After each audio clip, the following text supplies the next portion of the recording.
Dans cet épisode, vous verrez, soudain, tout en jouant au shogun, le Shahencha monte rapidement sur son cheval, ce qui étonne tout le monde et se demande.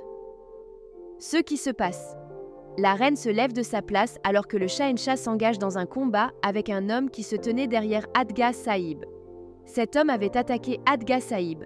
C'est pourquoi le Shahencha, en le voyant, devient furieux et combat l'attaquant.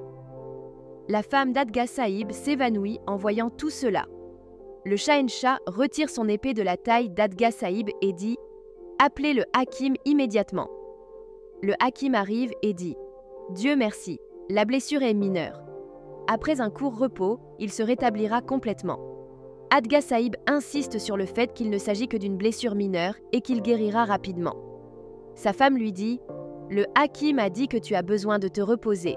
Tu devrais t'allonger. » Le Shahencha dit « Tu devrais te reposer. » Adga Sahib répond « Votre Altesse, nous sommes des soldats. Notre devoir est de vous protéger et nous ne pouvons pas nous reposer. » Ruqayya dit « Non, Adga Sahib, il est nécessaire que vous vous reposiez un jour ou deux. Quelqu'un d'autre peut le remplir pendant quelques jours. » Le Shahencha est d'accord.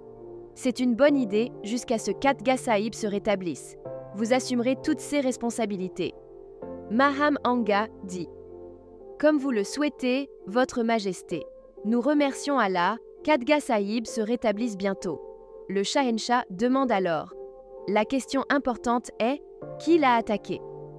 Adga Sahib répond « Il y a quelques jours, nous avions mené une enquête sur lui. » Le Shahencha demande « À propos de quoi ?» Adga Sahib explique que l'homme était un haut fonctionnaire du Trésor. Selon les ordres du Shahencha, il vérifiait les comptes du Trésor et ont découvert de nombreuses fraudes. Même dans la collecte des impôts, il y a eu des divergences. Le Shahencha dit « Il aurait pu nous conduire au plus profond de cette affaire. » Adga Sahib répond « Votre vie a plus de valeur que celle de n'importe qui d'autre. Nous sommes votre bouclier, et un bouclier doit faire face aux flèches. » Le Shahencha répond « Pas du tout, Adga Sahib. Vous ne savez pas à quel point vous êtes important pour nous. Nous ne pouvons pas nous permettre d'en perdre un autre. Si cela se produit, nous ne pourrons pas le supporter. Adga Sahib, rien ne vous arrivera. Reposez-vous, nous nous occuperons de cette affaire. » Moti demande « Ce qui se passe. » Un serviteur explique qu'il y a eu une attaque contre le Shahencha hier et qu'aujourd'hui, les dispositifs de sécurité d'Adga Sahib sont gérés par le Wazir et Aliya. Par conséquent, tout le monde est minutieusement fouillé. Moti fait également la queue pour les recherches. En voyant Moti, Resham dit aux gardes de la laisser entrer.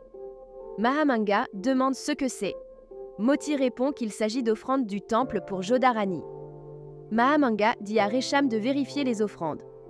Resham est incapable d'ouvrir le paquet. Alors Mahamanga le prend et l'ouvre elle-même. À l'intérieur, elle trouve un message destiné à Joda. Mahamanga lit le message qui dit « Joda, nous t'attendons au temple. Cependant, vous n'êtes pas venu aujourd'hui.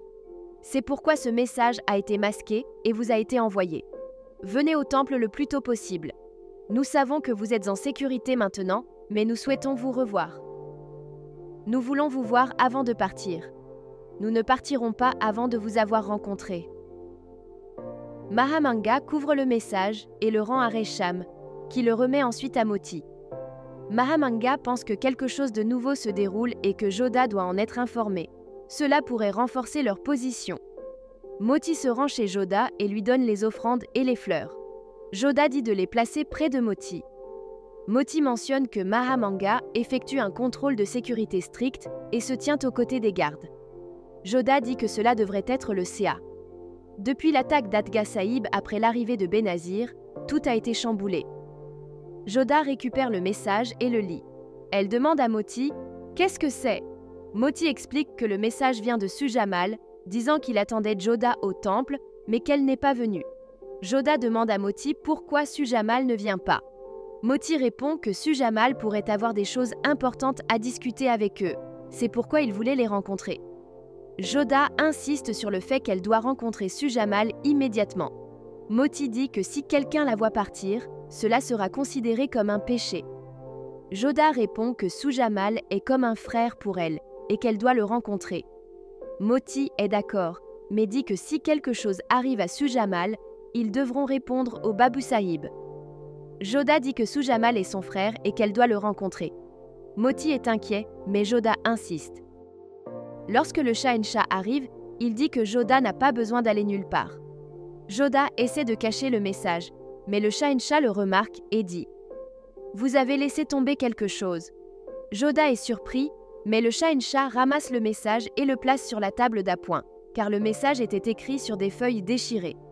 Le Shahenshah dit « Nous sommes venus discuter de quelque chose d'important avec vous. » Moti s'en va. Le Shahenshah dit à Joda « Nous sommes venus ici pour parler de votre frère Sujamal. Après l'attaque d'Adga Sahib, nous n'avons pas pu vous parler. Nous avons pensé que nous devrions venir vous informer que votre frère n'a pas encore quitté Agra. Nous saurons bientôt où il se trouve. Nous avons pensé que vous pourriez vous inquiéter de savoir où il se trouve. Nous avons donc décidé de venir vous informer. Nous sollicitons votre autorisation pour poursuivre nos tâches. Prends soin de toi s'il te plaît. » Après le départ du Shahenshah, Joda récupère le message et dit à Moti « Nous devons rencontrer Sujamal ce soir. » Moti répond « Le Shahenshah soupçonne Sujamal. Si vous y allez, ce sera considéré comme un crime. » Joda insiste « Nous ne pouvons pas ignorer cela. Nous devons rencontrer Sujamal pour découvrir la vérité. Nous irons le rencontrer ce soir. » Moti est d'accord, mais dit qu'elle restera au palais et s'occupera de tous les problèmes. Pour la réunion, le Shahenshah invite les Diwankas, responsables importants. Mahamanga dit « Nous voulons vous présenter 3 personnes. Ils nous sont fidèles depuis longtemps et nous ont bien servis. Ils sont loyaux et compétents. Et maintenant, le moment est venu pour eux de vous servir. » Le Shahenshah dit « Si ma mère vous a choisi, ce doit être pour une raison. Il doit y avoir quelque chose d'important chez chacun de vous. Nous espérons que vous servirez le sultanat moghol avec une honnêteté et un dévouement total et que vous vous efforcerez d'élever le drapeau moghol vers de plus hauts sommets. » Le serviteur dit « Oui, votre majesté. » Le Shahenshah poursuit « Mais nous voulons nous concentrer sur les tentatives d'assassinat.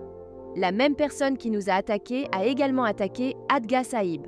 Nous voulons remonter à la racine de ces actions. » Le Shahenshah dit « Sharifuddin, découvre où se trouve Sujamal en ce moment. Nous devons savoir s'il a des nouvelles. » Sharifuddin répond « Nos soldats le recherchent avec diligence. Il sera bientôt capturé. » Le Shahenshah dit « Nous comprenons que les attaques ont eu lieu parce que nous sommes le Shahenshah et Adga Sahib a été attaqué parce que nous lui avons confié la responsabilité d'enquêter sur le trésor. Nous voulons traduire l'agresseur en justice le plus rapidement possible. » Mahamanga réfléchit à qui aurait pu envoyer le message à Joda et quel lien il pourrait avoir avec l'attaquant. Le Shahenshah remarque la contemplation de Mahamanga et demande si elle est perdue dans ses pensées. Mahamanga répond « S'il vous plaît, pardonnez-moi. Je me demande simplement si toutes ces attaques sont liées d'une manière ou d'une autre. » Le Shahenshah dit « C'est possible, mais notre promesse est de traduire rapidement les coupables en justice. » Le temps de réunion se termine.